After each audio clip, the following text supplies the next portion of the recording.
इस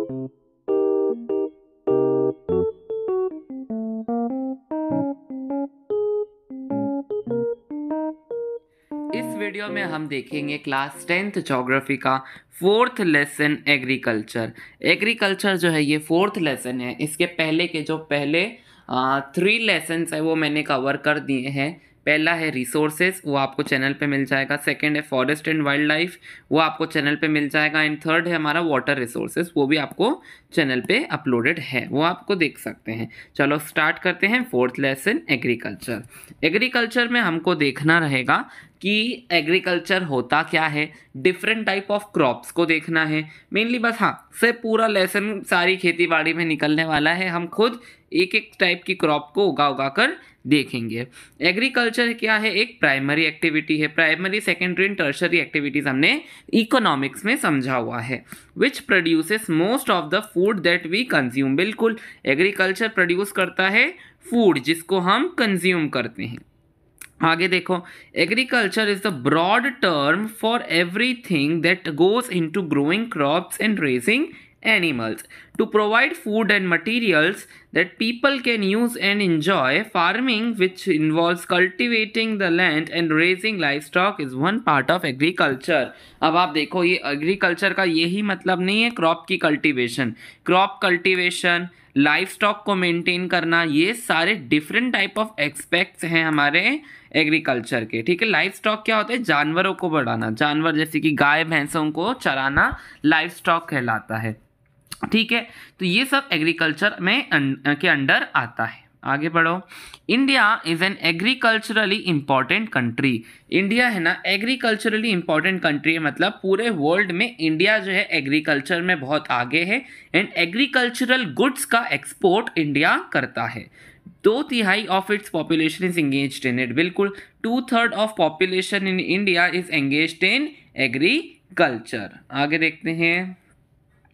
Besides food grains, it also produces raw material for various industries. बिल्कुल, agriculture से हमको फूड तो मिलता ही है, साथ ही साथ एग्रीकल्चर रॉ मटेरियल प्रोवाइड करता है फॉर इंडस्ट्रीज। ठीक है, हमको खाना तो मिलता ही है एग्रीकल्चर से, साथ ही साथ इंडस्ट्रीज का रॉ मटेरियल भी एग्रीकल्चर ही प्रोवाइड करता है। आगे बढ़ो। Agriculture an age old economic activity का मतलब है बहुत पुरानी एक्टिविटी है agriculture. Cultivation methods have changed significantly depending upon the characteristics of physical environment, technological know how and socio cultural practices. बिल्कुल, देखो अब हमारा जो एग्रीकल्चर है ना, वो पहले ओल्ड टाइम में कैसे हुआ करता था एंड अभी मॉडर्न टाइम में जिस तरह से हो रहा है, उसकी टेक्निक्स में बहुत बदलाव आए हैं। ये सारे बदलाव socio economic, socio cultural practices के चलते आए हैं, टेक्नोलॉजी से आए हैं, वगैरह वगैरह से आए हैं। ठीक है, तो ये सारे बदलाव आते जा रहे हैं। अब सेकेंड है हमारा टाइप्स ऑफ फार्मिंग। 2 टाइप की फार्मिंग होती है, subsistence and commercial.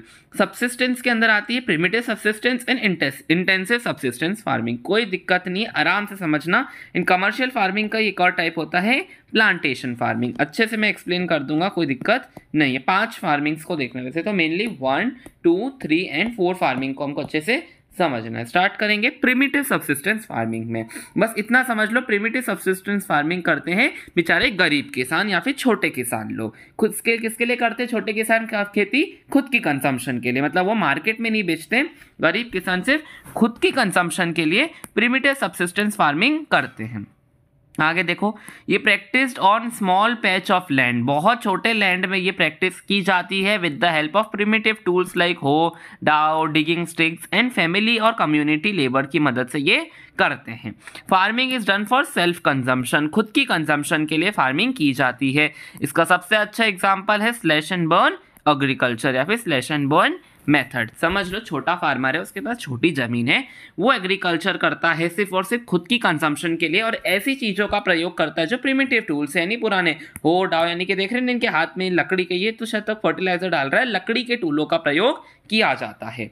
Primitive subsistence farming ही चला जा रहा है, स्लैश एंड बर्न के बारे में बताया जा रहा है। स्लैश एंड बर्न एग्रीकल्चर बहुत छोटी क्लासेस से पढ़ते आ रहे हैं, 6th 7th में भी देखा था।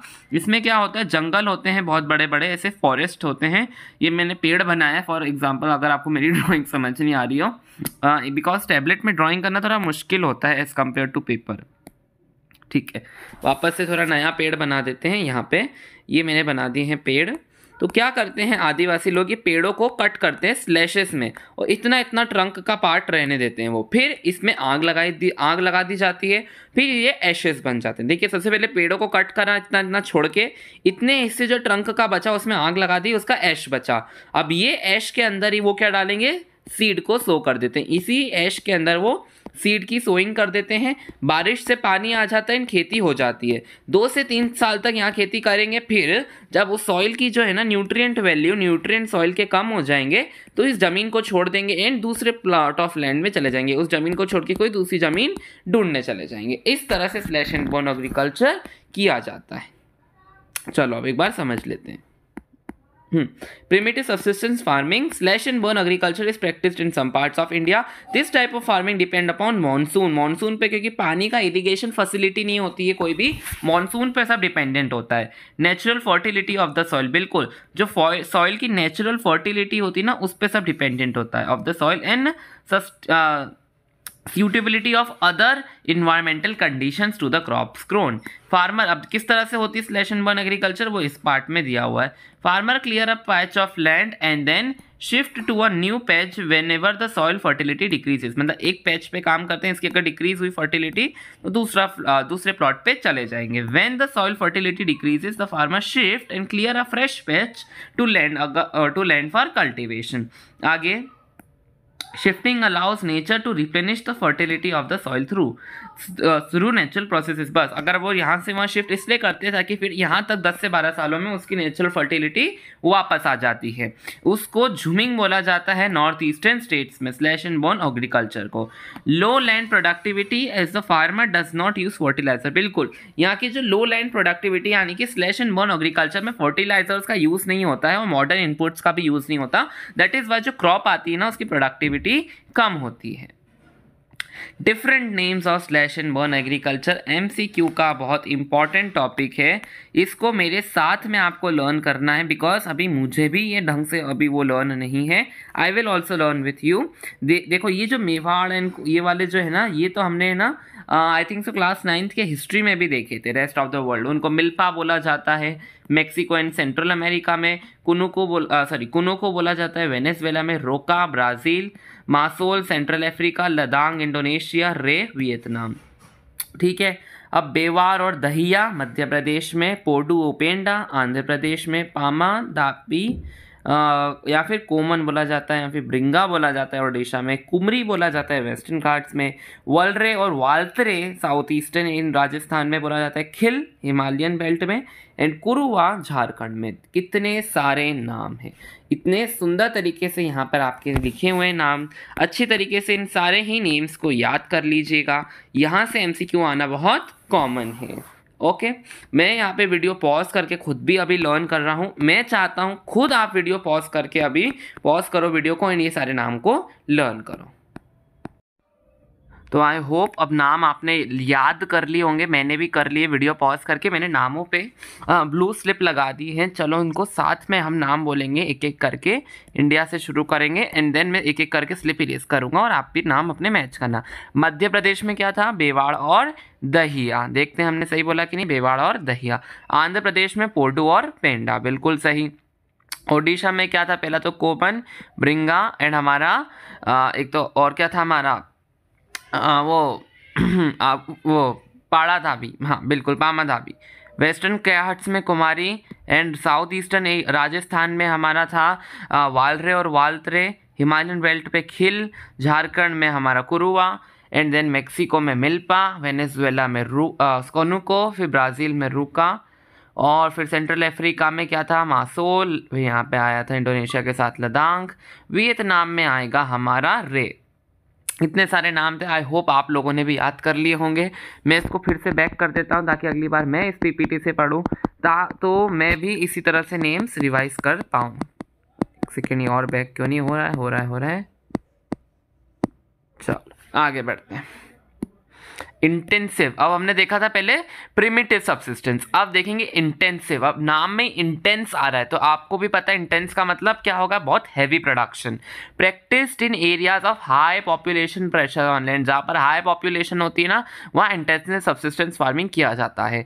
It's a labour intensive agriculture, बहुत ज़्यादा लेबर लगता है। Use of high dosage of biochemical inputs and irrigation use to get higher input, यानी कि ज़्यादा फर्टिलाइजर यूज करते हैं और अच्छी इरीगेशन होती है।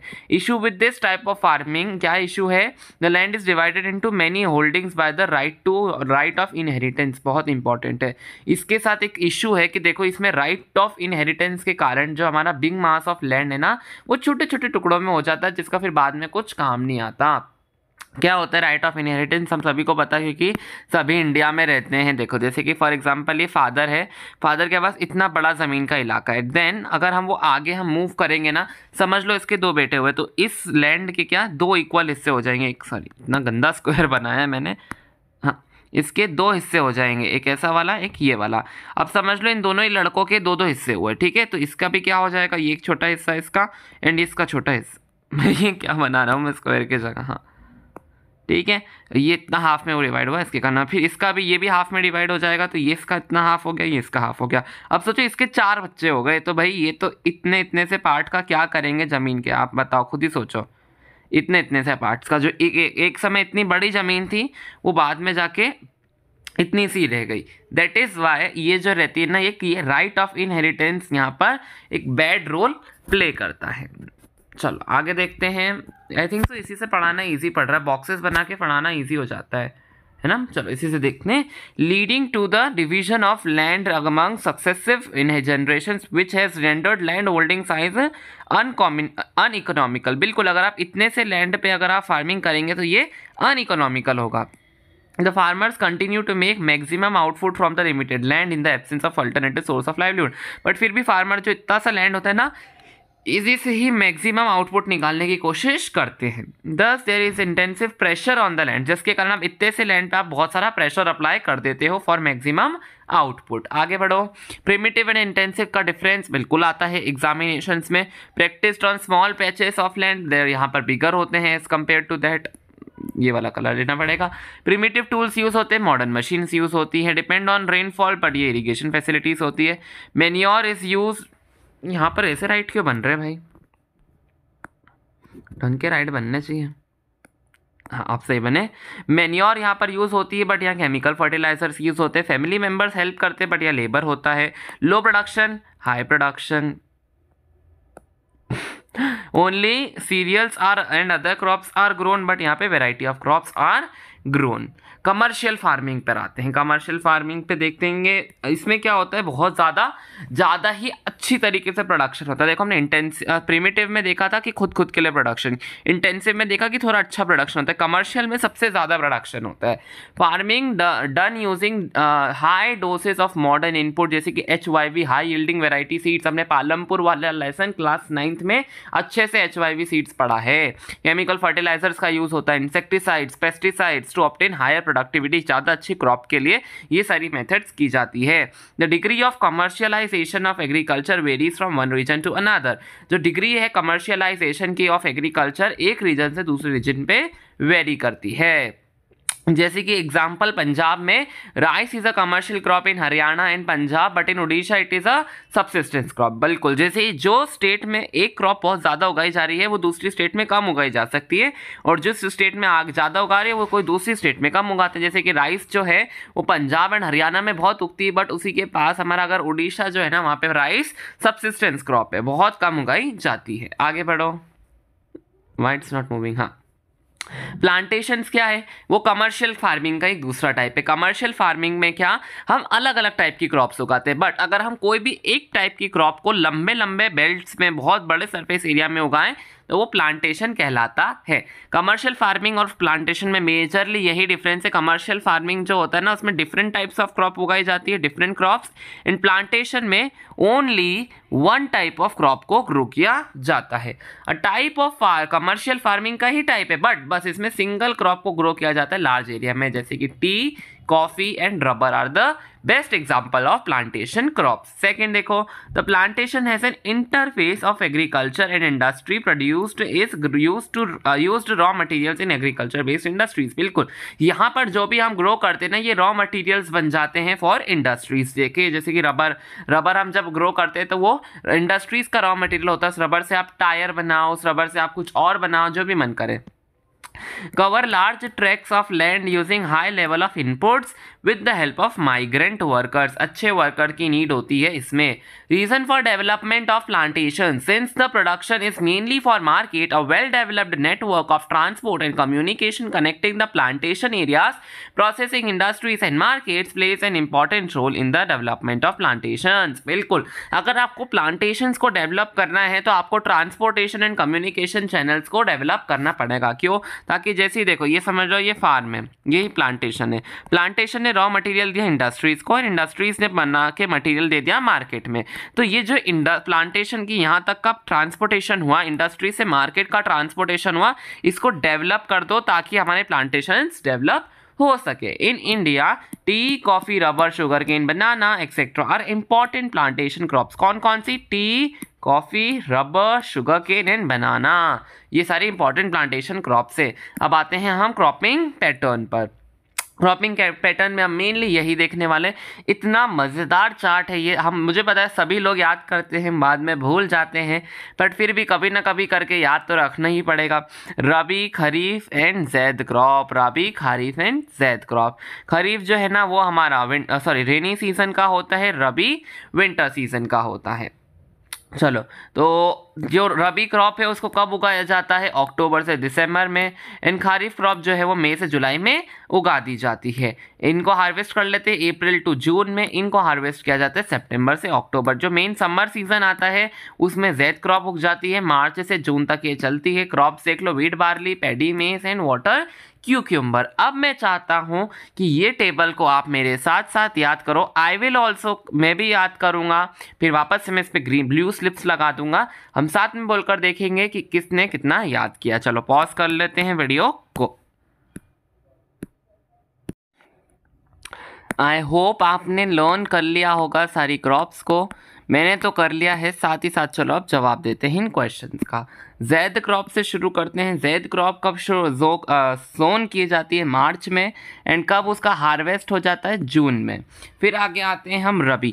रबी कब उगाई जाती है? ठंडे सीजन। ठंड कब शुरू होती है? अक्टूबर से दिसंबर में। फिर इसका हार्वेस्ट कब हो जाता है? गर्मी में। गर्मी से गर्मी में पूरी पक के तैयार हो जाती है, मई जून में इसका हार्वेस्ट हो जाता है। अप्रैल से जून, मई अप्रैल जून कुछ भी है ना। खरीफ सीजन में कब का मतलब खरीफ क्रॉप एकदम गर्मी के बाद में सो कर देते हैं, मतलब मई जुलाई में इसका सो होना हो जाता है। एंड देन इसका हार्वेस्ट हो जाता है सर्दियों में, सॉरी नॉट सर्दियों में, बारिश में। बारिश कब होती है? सितंबर अक्टूबर में। हो गया हमारा फिर टेबल फिल। उसी तरीके से मैंने यहाँ पे भी ये इनका चार्ट यहाँ पे ड्रॉ कर दिया है। हाइलाइटर से मैं कलर कर देता हूँ कौन सी क्रॉप। देखो जो मैंने राबी क्रॉप बनाई है वो अक्टूबर से दिसंबर वाली मैंने इस ग्रे कलर से शो करी है।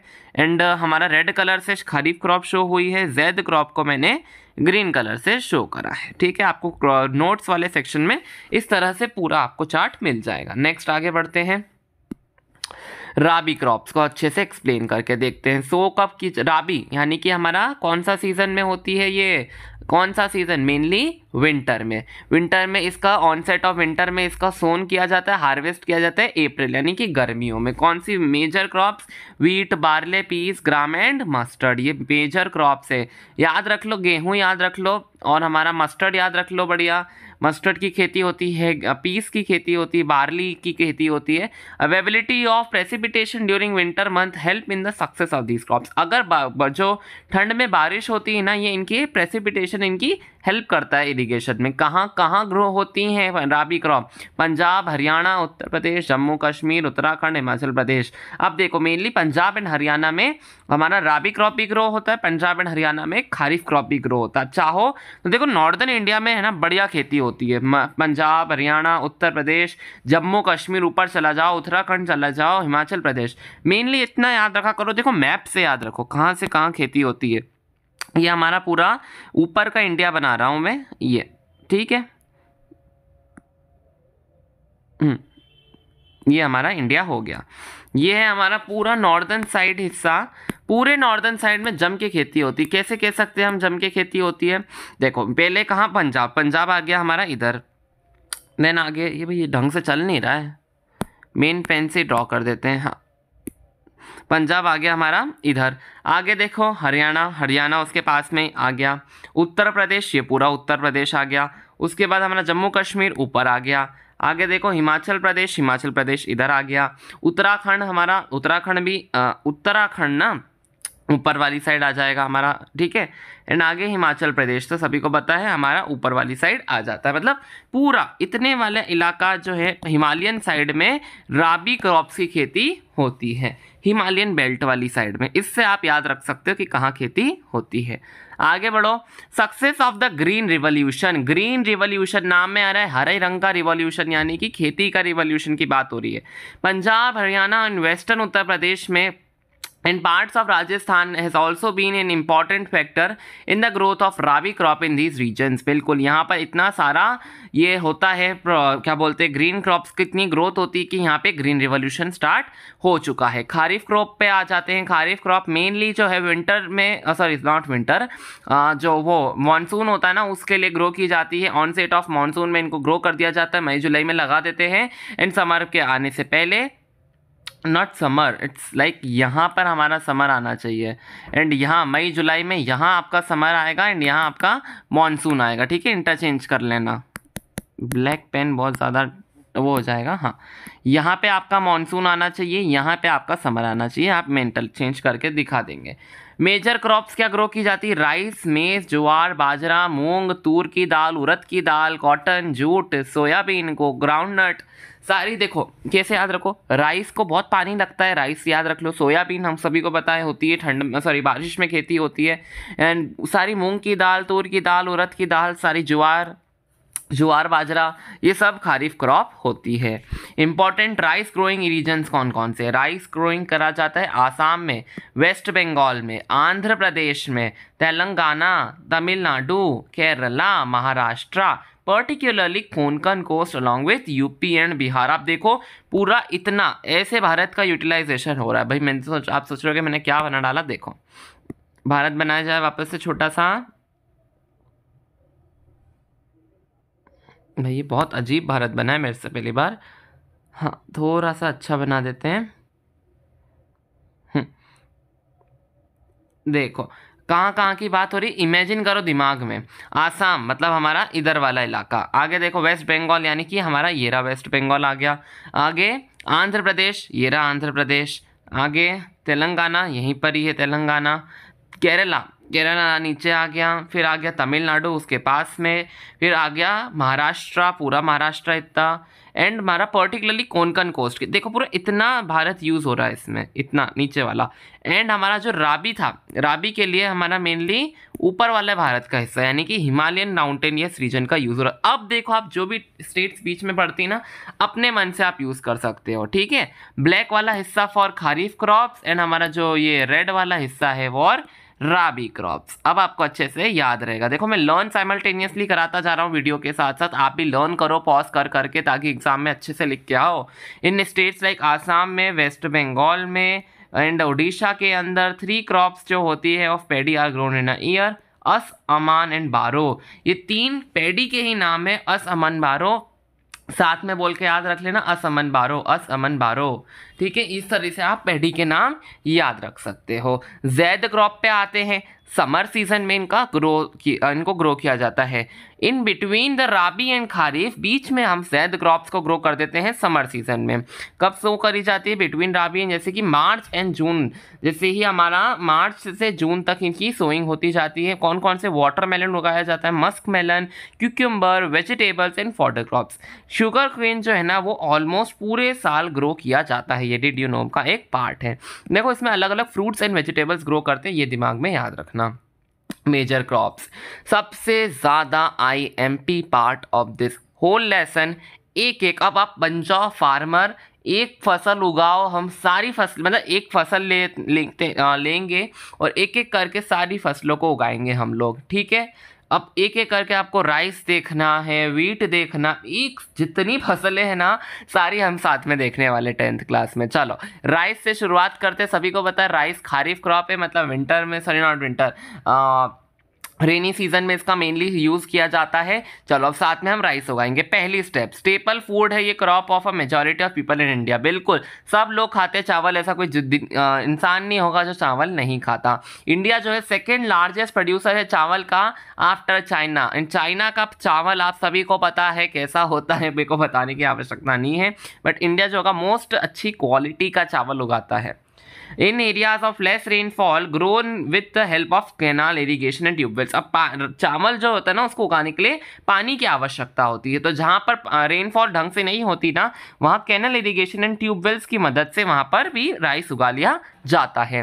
Rice is grown in the plains of north and north eastern India, coastal areas and the deltaic regions. ध्यान से सुनो, राइस को ग्रो किया जाता है नॉर्थ इंडिया में, ईस्ट इंडिया में, कोस्टल एरियाज में, कोस्टल के वहाँ पे पानी का बहुत अच्छा होता है, डेल्टा वाले एरियाज में, 4 जगह पर हमारे राइस की खेती हो सकती है। आगे आओ, development of dense network of canal irrigation and tube wells made possible to grow rice in areas of less rainfall such as Punjab, Haryana, western Uttar Pradesh and parts of Rajasthan. बिल्कुल जैसे नॉर्थ इंडिया की बात चल रही थी, वहाँ पर इतनी इरिगेशन होती नहीं है, सॉरी मतलब इतनी रेनफॉल नहीं होती, बट वहाँ पर ट्यूबवेल्स लगाने के बाद खेती करना संभव हो पाया है। वो पंजाब में ग्रो होती है, हरियाणा में और western Uttar Pradesh and parts of Rajasthan में ये फसल ग्रो कर ली जाती है।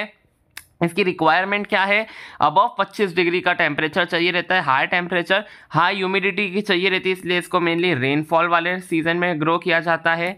And annual rainfall of 100 centimetre से अबव हमारे राइस क्रॉप की ज़रूरत होती है। कहाँ कहाँ मेजर एरियाज मैंने आपको बताया था कहाँ होती है, पहले तो नॉर्थ इंडिया, ईस्टर्न इंडिया को, हमारे कोस्टल एरियाज और डेल्टा, हमारे इंडिया का सबसे बड़ा डेल्टा हमारा सुंदरबन डेल्टास यहाँ पर आता है, इसके कारण यहाँ मेजर क्रॉप्स है। माइनर एरियाज में यहाँ पर मार्क है। आपको मेनली याद रखना है north, east, coastal and delta वाला एरिया, मतलब कुल मिला के इतना हिस्सा ऑफ भारत, इतना वाला हिस्सा ऑफ भारत राइस को ग्रो करता है। आगे आओ, वीट आ गई। अब राइस तो अच्छा चावल उगा लिए ना सब लोगों ने, चावल उगाने के लिए क्या क्या ध्यान रखा था मैं वापस से एक बार बता देता हूँ। चावल इंडिया सबसे सेकंड लार्जेस्ट ग्रो करता है, जहाँ पर लेस रेनफॉल होती है वहाँ लोग ट्यूबवेल से चावल उगा लेते हैं। चावल उगाने के लिए 25 डिग्री का टेम्परेचर होना आवश्यक है, हाई ह्यूमिडिटी की आवश्यकता होती है, 100 सेंटीमीटर से ज़्यादा की रेनफॉल की आवश्यकता उसमें होगी। कहाँ कहाँ उगते हैं majorly, Punjab, Haryana, Uttar Pradesh and Rajasthan में भी ये उगा लिए जाते हैं अगर वहाँ ट्यूबवेल की फैसिलिटी हो। डेल्टा वाले रीजन में, नॉर्दर्न इंडिया में, ईस्टर्न इंडिया में एंड कोस्टल इंडिया में चावल उगाए जाते हैं। वीट पर आओ, वीट जो एक राबी क्रॉप है, राबी क्रॉप है यानी कि विंटर में होगी इसकी सोइंग एंड इसकी हार्वेस्टिंग हो जाएगी समर सीजन में। Second most important cereal crop है ये हमारे भारत की, मेन फूड क्रॉप है in North India and north western parts of country. बिल्कुल हमारे यहाँ तो ऐसा कोई दिन नहीं जाएगा जहाँ वीट का खाना, मतलब वीट को ना खाएं। हमारे यहाँ नॉर्दर्न इंडिया जहाँ हम रहते हैं, मध्य प्रदेश में एंड वेस्टर्न इंडिया में ये जो आटा है ना, आटा यानी वीट, गेहूं, इसका बहुत ज़्यादा ज़रूरत होती है। वीट ग्रोइंग जोन्स कहाँ कहाँ, Ganga Sutlej plains, north west and black soil region में, जहाँ डेक्कन प्लेट्यू वाला रीजन है ना, यहाँ पे वीट सबसे ज़्यादा ग्रो होता है। गंगा सतलज प्लेन्स में, गंगा यहाँ से बहती है, सतलज भी सतलज इंडस की ट्रिब्यूटरी है, तो वहाँ का मतलब पूरा नॉर्दर्न इंडिया ये कवर करते हैं। नॉर्दर्न इंडिया के साथ डेक्कन प्लेट्यू में भी हमारा जो है ना वीट वो खाया जाता है। मेजर वीट प्रोड्यूसिंग स्टेट्स देख लो, बहुत important, Punjab, Haryana, UP, MP, Bihar, Rajasthan. अब देख लो पंजाब, हरियाणा, यूपी और राजस्थान तो हमारा पहले ही राइस उगाते आ रहे हैं। कौन कौन से ऐड हो गए, हमारा प्यारा मध्य प्रदेश ऐड हो गया और बिहार, जो नॉर्दर्न इंडिया की बात चल रही है। देखो आप दिमाग में ये याद रखो कि ये स्टेट्स मत रटो, ये यहाँ पर याद रखो कि कहाँ पर क्रॉप हो रही, नॉर्दर्न इंडिया में हो रही है, कोस्टल एरियाज में हो रही है, डेल्टाज में हो रही है। अपने आप भारत भाई अपने दिल में है, दिमाग में भी इमेजिन करो। यहाँ पर मेजर एरियाज है जैसे मैंने बताया, मध्य प्रदेश में, पंजाब में, हमारा हरियाणा में, उत्तर प्रदेश में, बिहार में, राजस्थान में एंड हमारा एमपी भी हो गया, थोड़ा महाराष्ट्र में भी चलता है।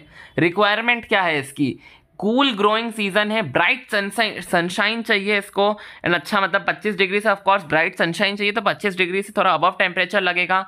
रेनफॉल इसको चाहिए 50 से 75 सेंटीमीटर की हमारे गेहूं को, ठीक है। ये evenly distributed over the growing season. अब आते हैं मिलेट्स पे। मिलेट्स के भी 3 इंपॉर्टेंट मिलेट्स हैं, ज्वार, रागी, बाजरा। हमने सबने इसकी रोटी खाई है, बाजरा की रोटी, ज्वार की रोटी, इस तरीके के मिलेट्स होते हैं। ये इनको कोर्स ग्रेन्स भी बोला जाता है, बहुत इंपॉर्टेंट कोर्स ग्रेन्स। इनका स्ट्रक्चर देखो, ये थोड़े से कोर्स हैं और ग्रेन फॉर्म में ही होते हैं। ये हाई न्यूट्रिशनल वैल्यू, सबको पता है हमारे ज्वार बाजरा में कितनी ज़्यादा इंपॉर्टेंट और बहुत सारी न्यूट्रिशन वैल्यू होती है। कौन सी क्रॉप है हमने अभी हाल देखा, ये खारिफ क्रॉप होती है। अब देख लेते हैं तीनों को अलग से, ज्वार, बाजरा और रागी को। आगे कुछ है क्या, मेज़ भी एक खारिफ क्रॉप आएगी, मेज़ आगे, चलो ठीक है।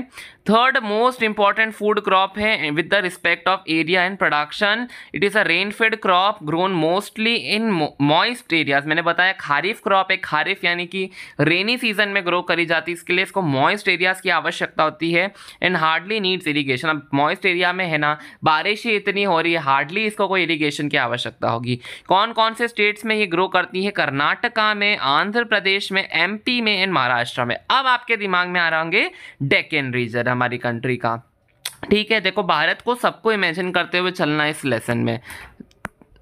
तो हमारा जो ज्वार है, ज्वार, बाजरा और रागी में से ज्वार थर्ड मोस्ट इंपॉर्टेंट क्रॉप है। ये जो है ना बारिश के समय में ग्रो करते हैं, तो इरिगेशन देने की ज़रूरत नहीं होती, खुद ही बारिश का काम चला लेती है। कौन सी स्टेट में ग्रो होती है ज्वार, कर्नाटका में, आंध्र प्रदेश में, महाराष्ट्र में और मध्य प्रदेश में। एक बार ज्वार को वापस से बता देते हैं।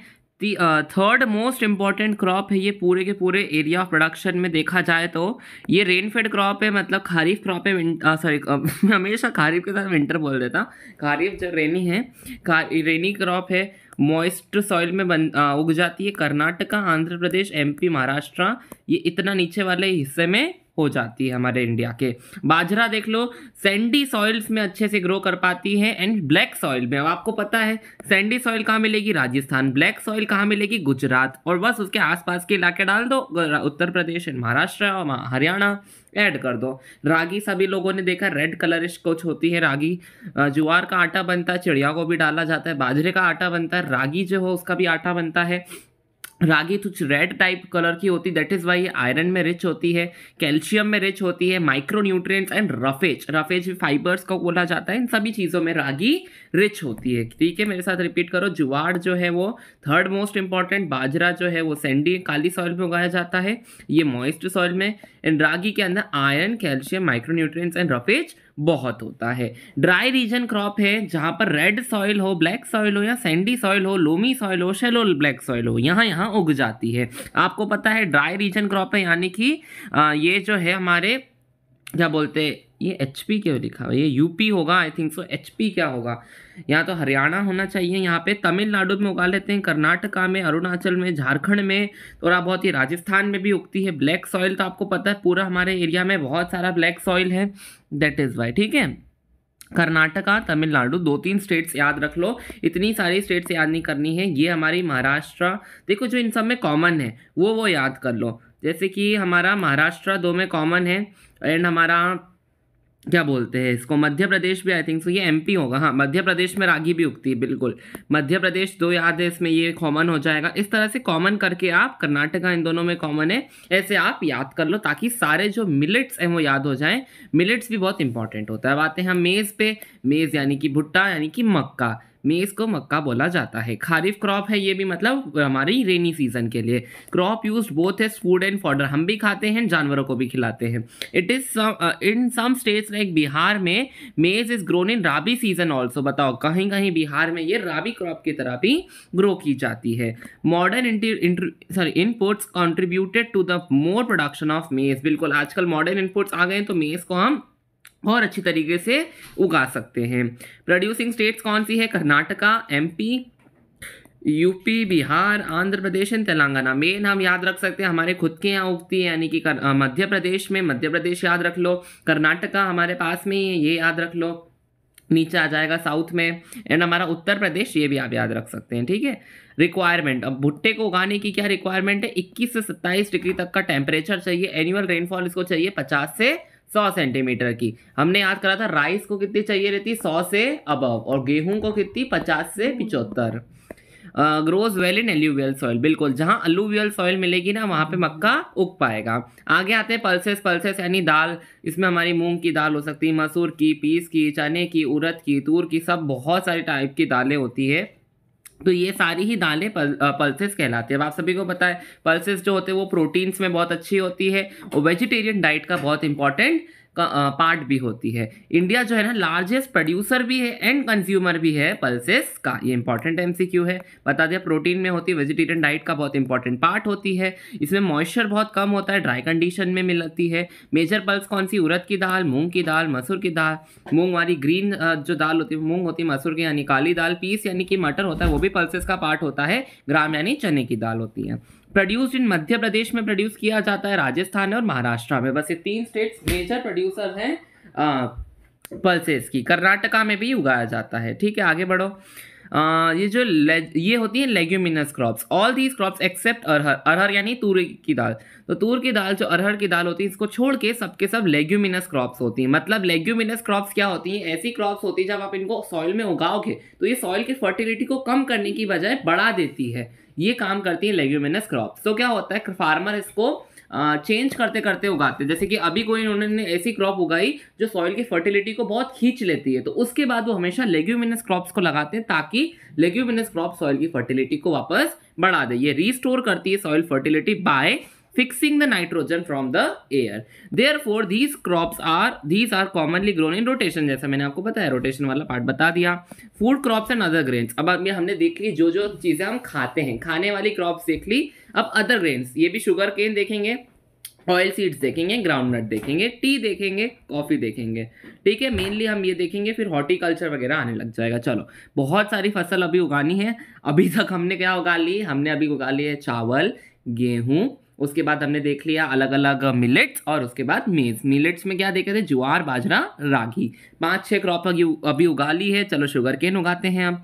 It is tropical as well as sub tropical crop, tropical as well as sub tropical crop है sugar cane. India is the second largest producer of sugar cane after Brazil. याद रखना, हमारा चाइना का भी देखो, वीट तो हमारे यहाँ कोई प्रोड्यूसर की बात लिखी नहीं गई।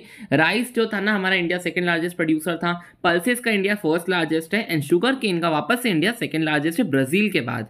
It is the main source of sugar, बिल्कुल शुगर केन से शुगर बनती है, गुड़ बनता है, क्या बोलते हैं इसको, खंड, सरी एंड मोलासेस, यानी कि मिश्री की बात हो रही है। शुगर बनती है, गुड़ बनता है, मेनली शुगर केन से ही। शुगर केन प्रोड्यूसिंग स्टेट्स कौन सी है, यूपी, महाराष्ट्र, कर्नाटका, तमिलनाडु, आंध्र प्रदेश, तेलंगाना, बिहार, पंजाब, हरियाणा। इतनी सारी स्टेट्स में मिलता है, लेकिन सबसे ज़्यादा आई थिंक तो यूपी में मिलता है और हमारा महाराष्ट्र में मिलता है। रिक्वायरमेंट्स देख लो, बहुत इंपॉर्टेंट है।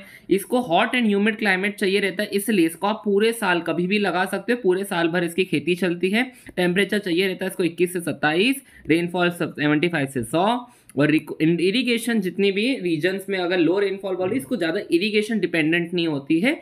शुगर केन की क्रॉप बहुत ज़्यादा ही जल जाती है। ऑयल सीड्स, ऐसे सीड्स होते हैं जिनसे ऑयल एक्सट्रैक्ट होता है, ये ऑयल सीड्स बहुत अच्छे होते हैं।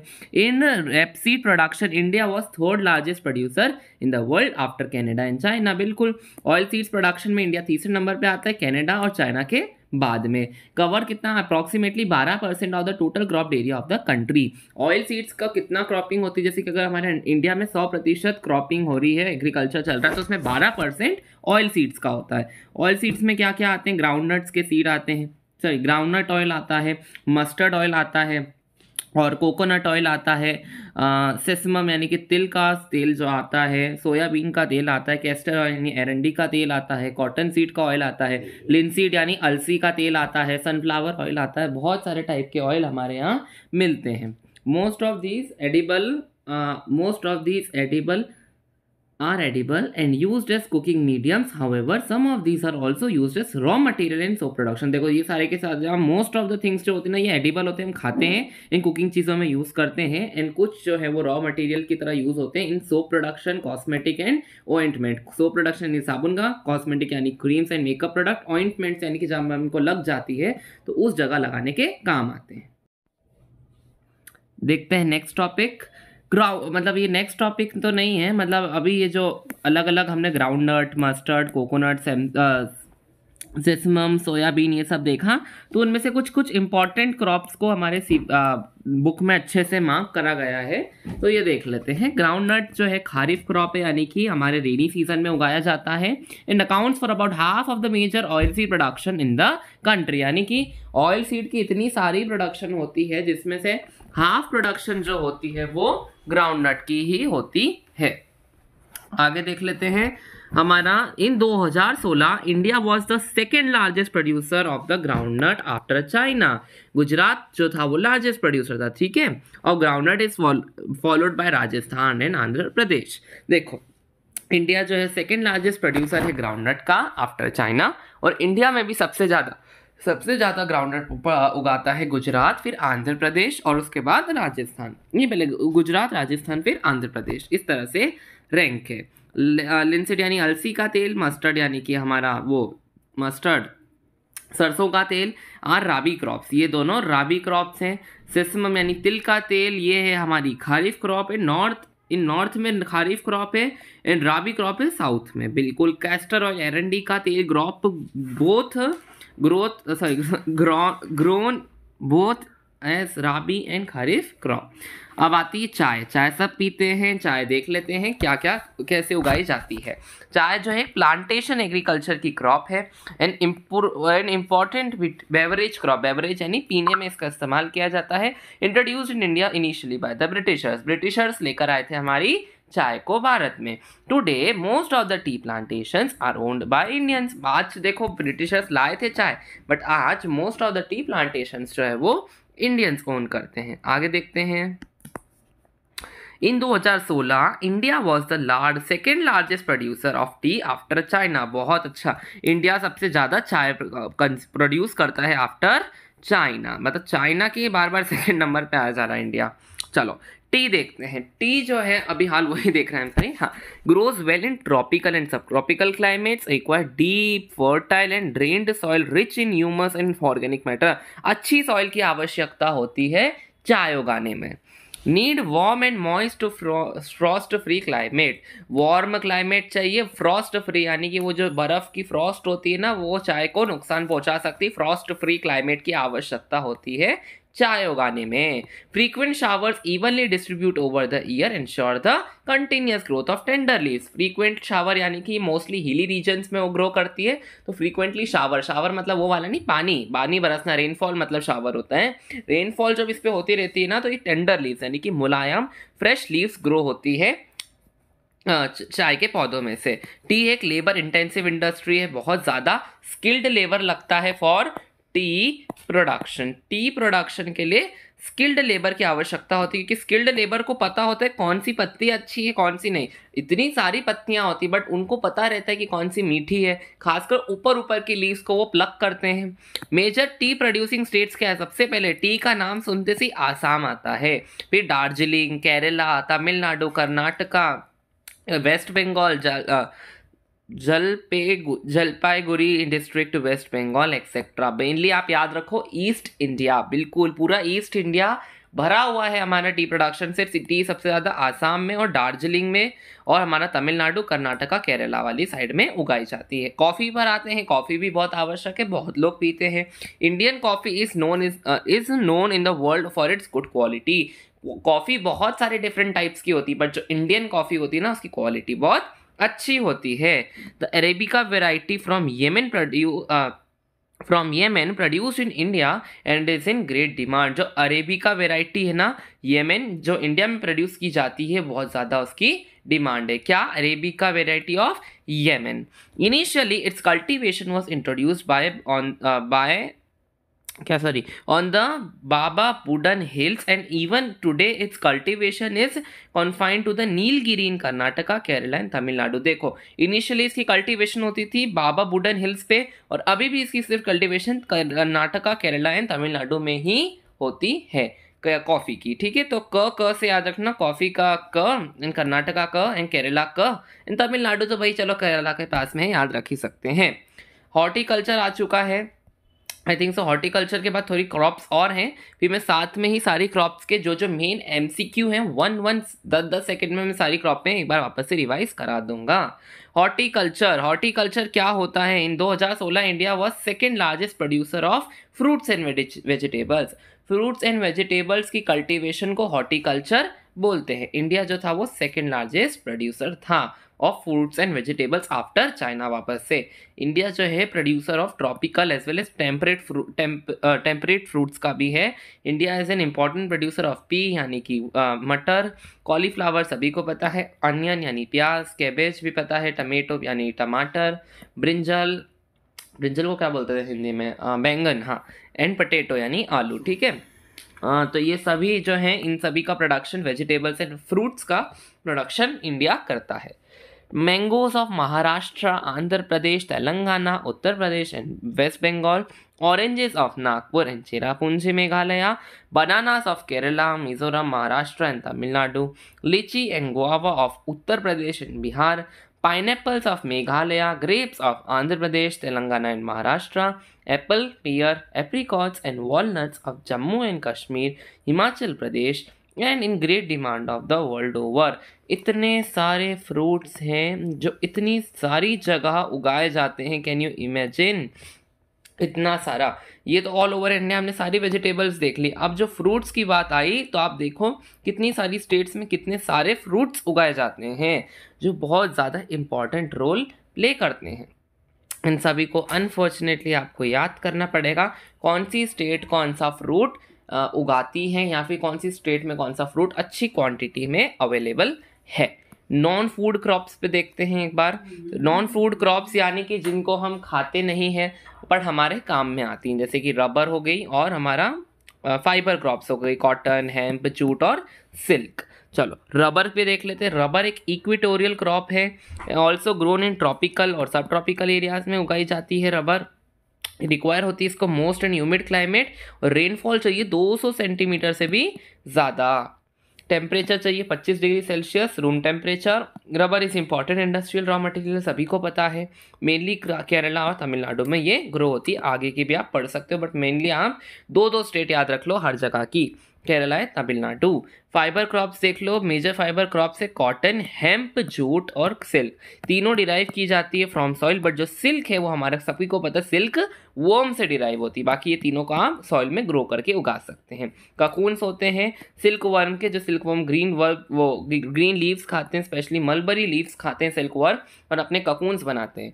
सेरिकल्चर आप सभी को पता है, सिल्क वर्म जो सिल्क प्रोड्यूस करता है, सिल्क को लेना from the cocoon is called sericulture. इस तरीके का सिल्क कहाँ से शुरू करें, ये रहा, ये सिल्क लार्वा होता है, ये फिर आई थिंक सो नहीं, ये अंडों से शुरू करते हैं ना, ये अंडे हैं और फिर अंडों से वो बड़े लार्वा बनते हैं कैटरपिलर, और फिर खुद के ककून्स बना लेते हैं। ये ककून्स को फिर हम अगर वो ककून से बाहर आ जाते तो वो कुछ भी आई थिंक सो कुछ उनमें विंग्स आ जाते हैं डेवलप, बट अगर हम ककून से ही उनको मार के उनसे सिल्क निकाल लेते हैं।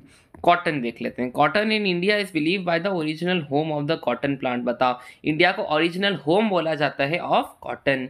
Cotton is one of the main raw materials for cotton textile industries. बिल्कुल, कॉटन टेक्सटाइल इंडस्ट्रीज के लिए ऑफकोर्स कॉटन जो है वो मेन रॉ मटेरियल होता है। आगे देखो इंडिया में क्या है। In 2016 India was second largest producer of cotton after China. तो रट लो, India was second largest producer after China. हर दूसरी क्रॉप में यही बोलना पड़ रहा है। क्या है? कॉटन एक खारिफ क्रॉप है, यानी कि रेनी सीजन में ग्रो होती है। इसकी क्या रिक्वायरमेंट्स है? रिक्वायरमेंट्स है dryer parts of Deccan plateau and black soil. Of course black soil जो होती है उसमें ही कॉटन ग्रो होता है। हायर टेम्परेचर चाहिए एंड लाइट रेनफॉल भी इसको चाहिए, जभी तो खारिफ क्रॉप में ये ग्रो होती है, मतलब खारिफ होती है। 6 से 8 महीने मैच्योर होने में इसको लगते हैं। 210 forest free days and bright sunshine for grow. 210 free days और ब्राइट सनशाइन के डेज लगते हैं फॉर ग्रोथ। कॉटन मेनली कहाँ ग्रो होती है? महाराष्ट्र में, गुजरात में, मध्य प्रदेश में और तेलंगाना में। पर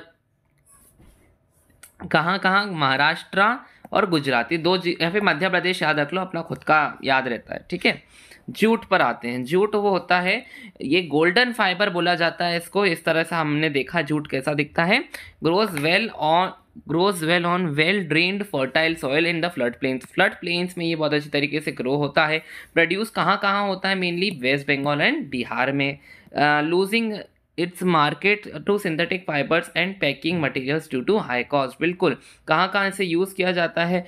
रुको, losing its market to synthetic fibres and packing material. ये synthetic fibre and packing material में यूज़ हुआ जाता है। इसकी रिक्वायरमेंट है during time of growth high temperature is required. बिल्कुल, during time of growth high temperature is required. जब ये ग्रो कर रहा होता है ना, उस समय हाई टेम्परेचर होना जरूरी है फॉर जूट।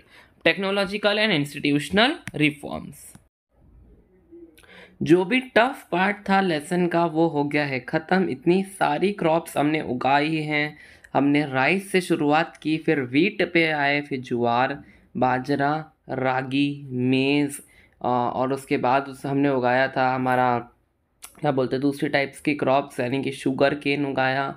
फिर क्या उगाया था उसके बाद? बहुत सारे डिफरेंट थे। फिर rubber, T, coffee, jute, cotton, और हमारा बहुत सारा था वेजिटेबल्स भी, और बहुत सारे फ्रूट्स भी हमने देखे कौन सी स्टेट्स में हमको मिलते हैं, और भी बहुत कुछ था। बट हमने सक्सेसफुली सारी क्रॉप्स को कवर करा।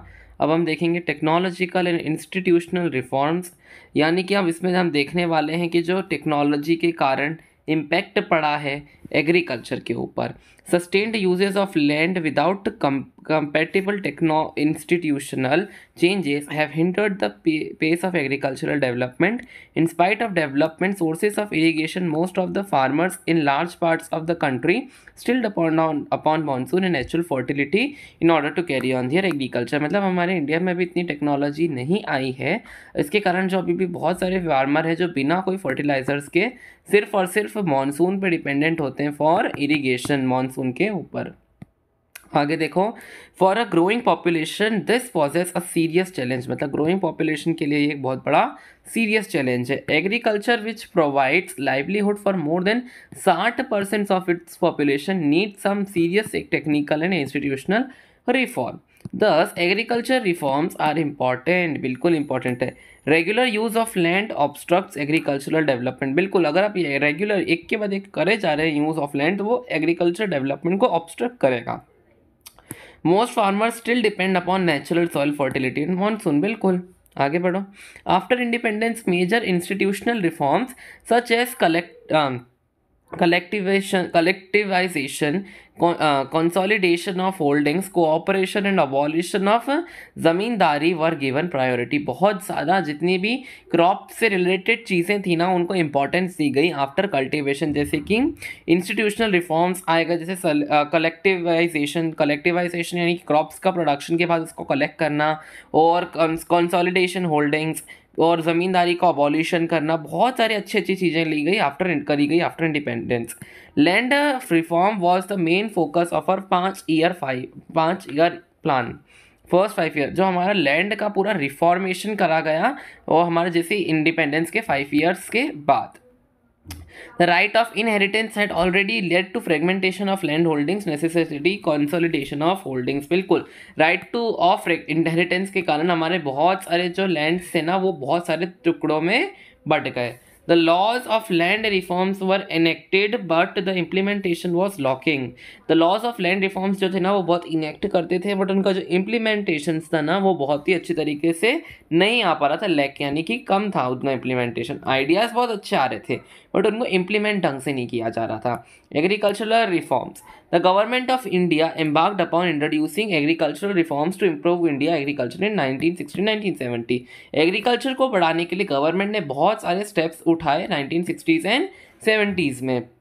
ग्रीन रिवॉल्यूशन देखा गया, बहुत सारी टेक्नोलॉजी लगाई गई एग्रीकल्चर में, एंड ग्रीन रिवॉल्यूशन हुआ। वाइट रिवॉल्यूशन जो हुआ वो भी ऑपरेशन फ्लड बोला जाता था, मिल्क प्रोडक्शन के लिए ये करा गया।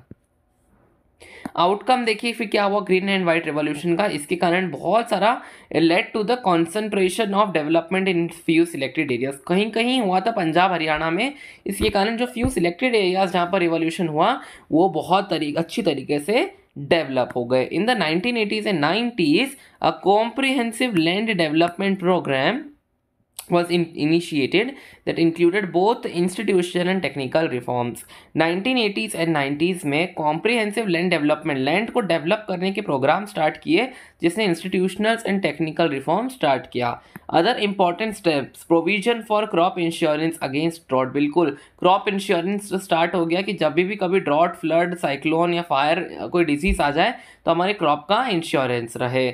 एस्टेब्लिशमेंट ऑफ ग्रामीण बैंक्स, हमने अच्छी तरीके से देखा इकोनॉमिक्स में ग्रामीण बैंक, मनी एंड क्रेडिट में देखेंगे ग्रामीण bank of Bangladesh, I think so उसकी वीडियो भी अपलोड हो जाएगी बहुत जल्दी।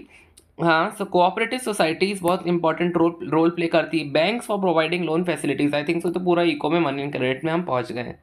Initiative taken by government, government ने क्या इनिशिएटिव्स लिए हैं इन द एग्रीकल्चर के लिए। Special weather bulletins and agricultural programmes were for farmers were introduce on radio, बिल्कुल वेदर बुलेटिन्स का मतलब होता है फार्मर्स को अच्छे से वेदर की जानकारी देना कि अब कितने टाइम बाद मानसून आने वाला है, जिससे फार्मर को एस्टिमेशन लग जाती है कि हाँ मैं ये वाली क्रॉप ग्रो कर सकता हूँ। मिनिमम सपोर्ट प्राइस, बिल्कुल उनको मिनिमम सपोर्ट प्राइस से गवर्नमेंट उनकी फसल खरीदती है एंड पब्लिक डिस्ट्रीब्यूशन सिस्टम से उनकी फसल बिक भी जाती है बहुत जल्दी से। स्कीम्स लगाई गई है जैसे किसान credit card, KCC, personal accident insurance scheme, PAIS personal accident insurance scheme भी लगाई गई है फॉर द बेटरमेंट ऑफ किसान। भूधन ग्राम दान, भूधन ग्राम दान जो है इनिशिएटिव है विनोबा भावे ने इन्होंने लिया है। क्या है भूधन ग्राम दान, ये देखते हैं कहाँ थे हम। श्री रामचंद्र रेड्डी ऑफर्ड 80 एकड़ of land to be distributed among 80 landless villagers. This act was known as Bhoodan. Bhoodan, Bhoodan यानी कि होता है भूमि का दान, इसे कहा जाता है, इसीलिए इसका नाम पड़ा गया भूदान ग्राम दान। मतलब ग्राम मतलब हाँ समझ में आता है, भूम यानी भूमि एंड दान यानी कि दे देना। तो श्री रामचंद्र रेड्डी जी बहुत अच्छे इंसान थे, इन्होंने अपनी 80 एकड़ की ज़मीन को 80 लैंडलेस जिनके पास ज़मीन नहीं थी उन फार्मर को दी, मतलब 1 एकड़ की ज़मीन एक फार्मर को मिल गई। ठीक है। Some zamindars owners of many villages offered to distribute some villages among the landless, it was known as ग्रामदान।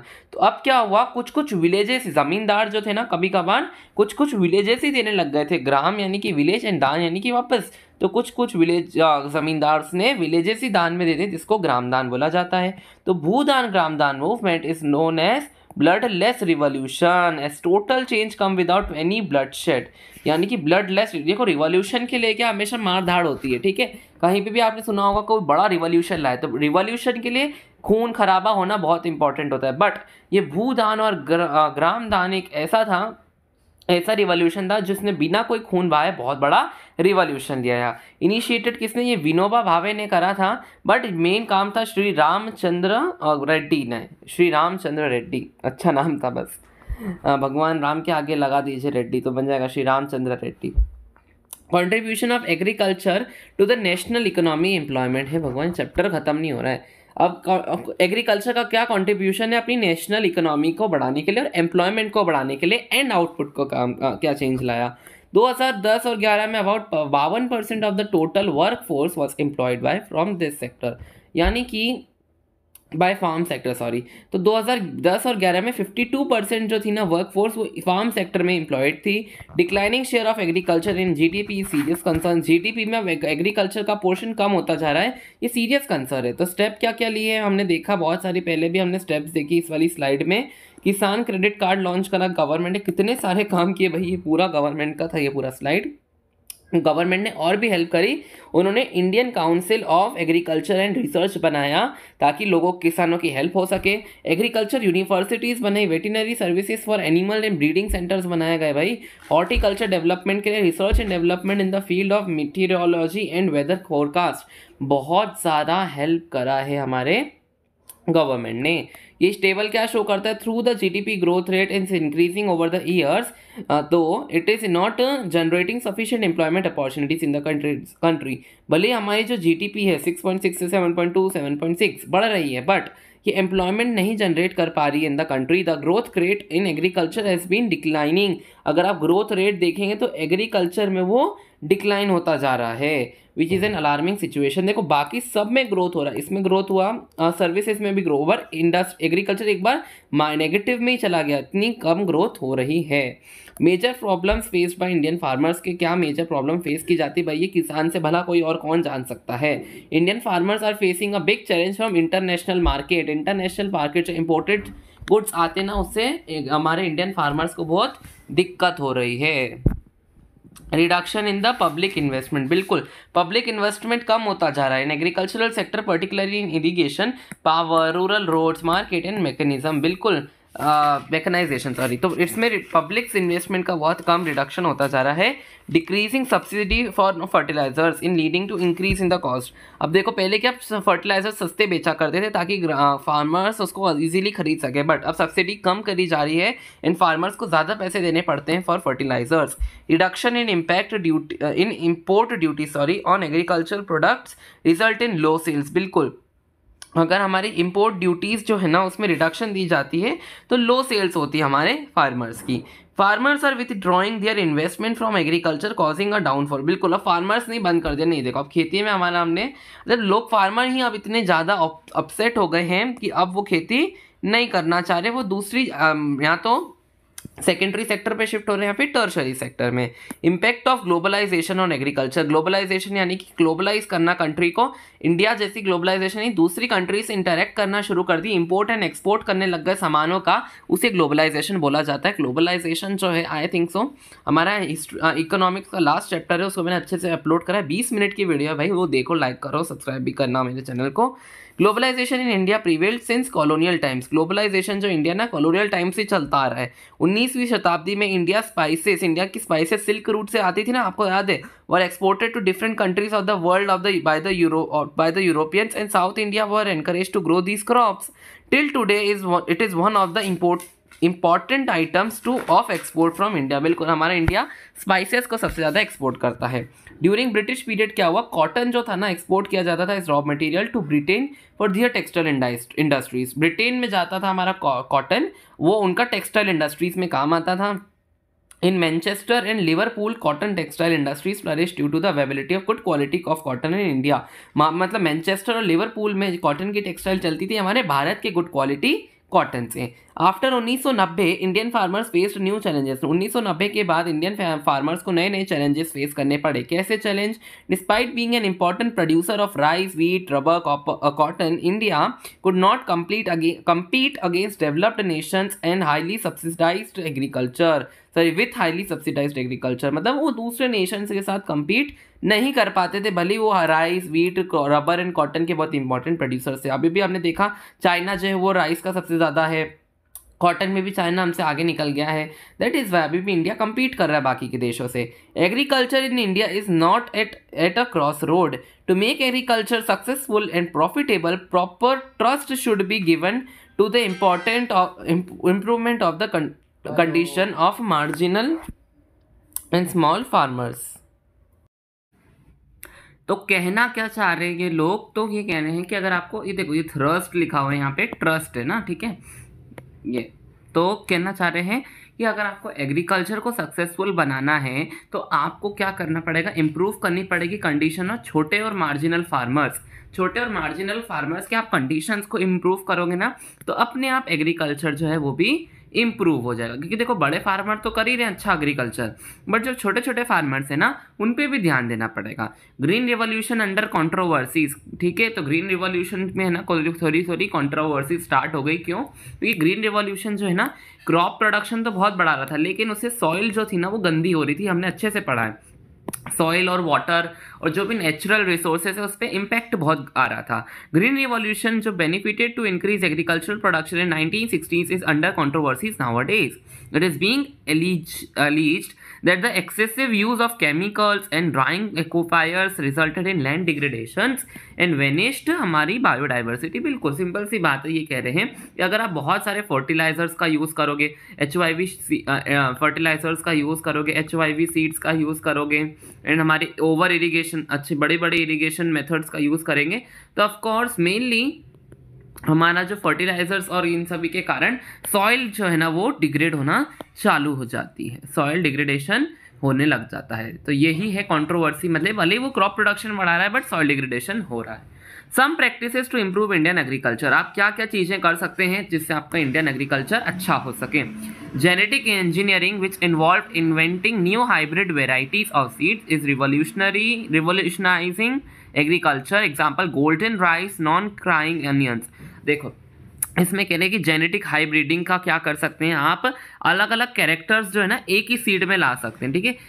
मतलब जेनेटिक हाइब्रिडिंग यानी कि यही होता है कि आप अच्छे अच्छे कैरेक्टर्स लेकर आते हैं सीड में, जिससे आप गोल्डन राइस उगा सकते हैं। ये अच्छा राइस होता है quality. And non crying onions, यानी कि जो अनियंस को काट कर आपको आंसू ना आए, ऐसे ऐसे आप जेनेटिक हाइब्रिडाइजेशन करके आप सीड्स का ग्रो कर सकते हो। मेनली जेनेटिक इंजीनियरिंग याद रखो।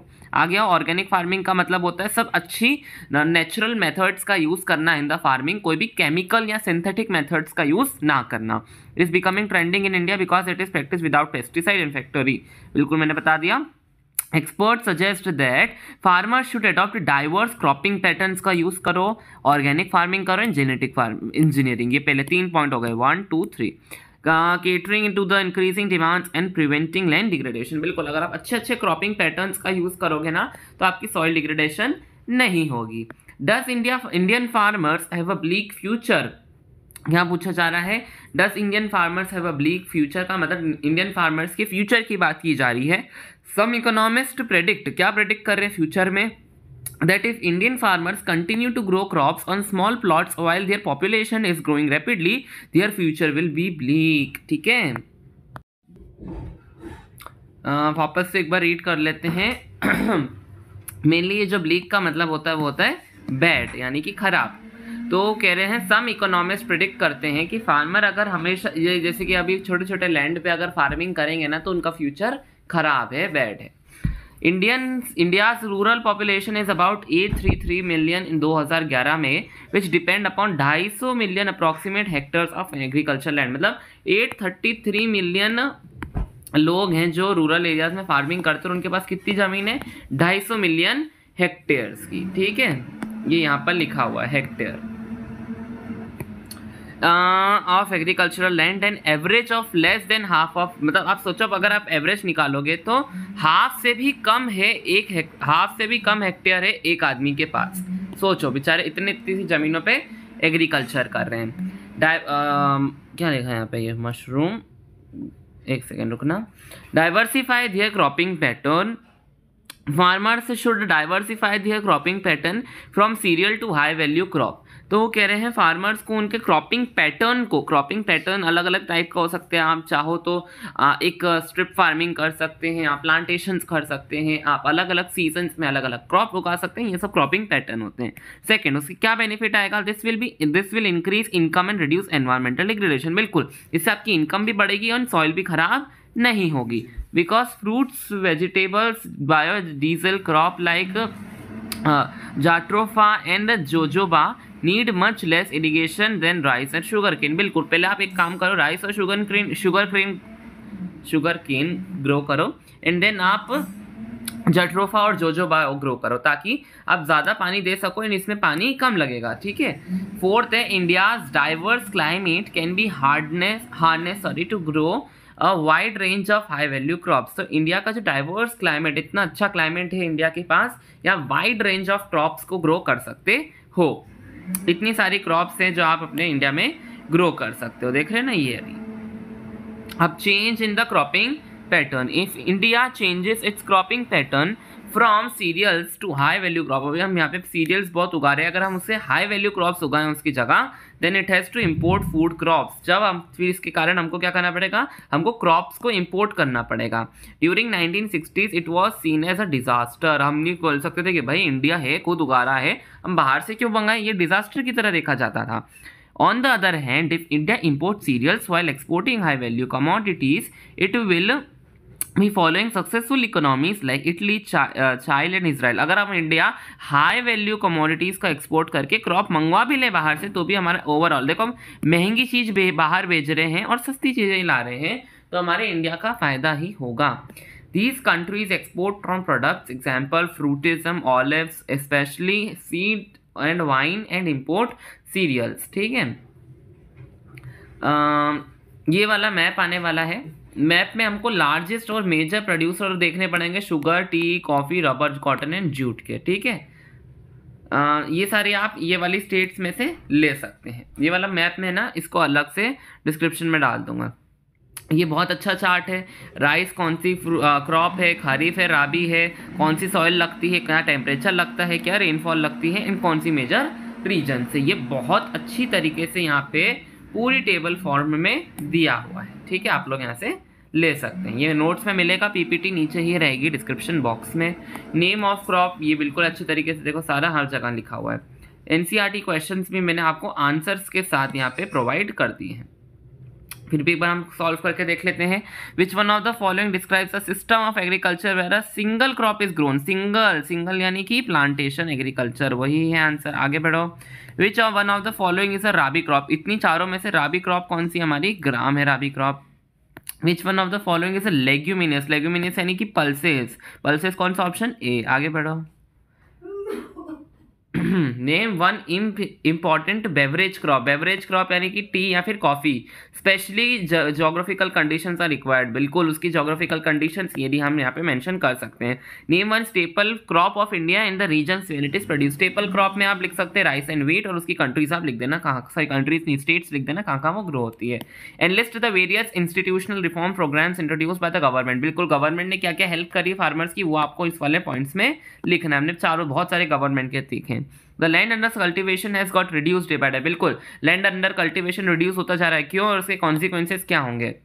ऑफकोर्स जो फार्मर्स है वो बेटर अपॉर्चुनिटीज की तरफ शिफ्ट हो रहे हैं। इसका कॉन्सिक्वेंस ये आएगा कि फार्मर्स को जमीन नहीं मिल पाएगी, फार्मर ज़्यादा खेती नहीं करेंगे, ज़्यादा खेती के कारण हमारे पास क्रॉप शॉर्टेज आ सकता है। Suggest the initiative taken by the government. वापस से गवर्नमेंट वाले सारे के सारे डाल देना। आगे describe the impact of globalisation on India. बिल्कुल ग्लोबलाइजेशन के कारण हम हमारी क्रॉप को बाहर भी देशों में बेच सकते हैं, जिससे अपनी इंडिया की इकोनॉमी का फायदा हो रहा है। Describe the geographical conditions required for the growth of rice. Rice को ग्रो करने के लिए क्या चाहिए आपको? हाई टेम्परेचर, हाई ह्यूमिडिटी चाहिए, 25 डिग्री से ज़्यादा का टेम्परेचर चाहिए, 100 सेंटीमीटर से ज़्यादा की रेनफॉल चाहिए। नॉर्थ और नॉर्थ ईस्टर्न और कोस्टल एरियाज में राइस ग्रो होता है। थैंक यू, हो गया चैप्टर खत्म। इसी के साथ बहुत लंबा चैप्टर था। जो मेन क्रॉप्स थी, rice, wheat, barley, sorry barley नहीं था, मेज था, ज्वार था, बाजरा था, रागी था, पल्सेस था, ऑयल सीड्स थी, शुगर केन थी, टी, कॉफ़ी, रबर और हमारा कॉटन और जूट भी देखा। इतनी सारी क्रॉप्स थी, सभी का याद रखना। ये टेबल का जो मैंने बताई है, ये टेबल रट लेना, वही काफ़ी रहेगा। कहाँ गई वो टेबल?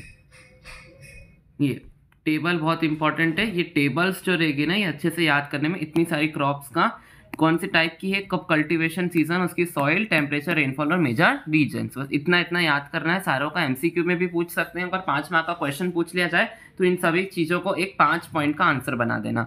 बस इसी के साथ ये चैप्टर खत्म होता है। मैं आई होप आपको समझ आया होगा, समझ आ गया होगा। और अगर नहीं आया कोई टॉपिक तो कमेंट में डाल देना, मैं समझा दूंगा। इसी के साथ वीडियो खत्म होती है। Thank you so much, bye bye.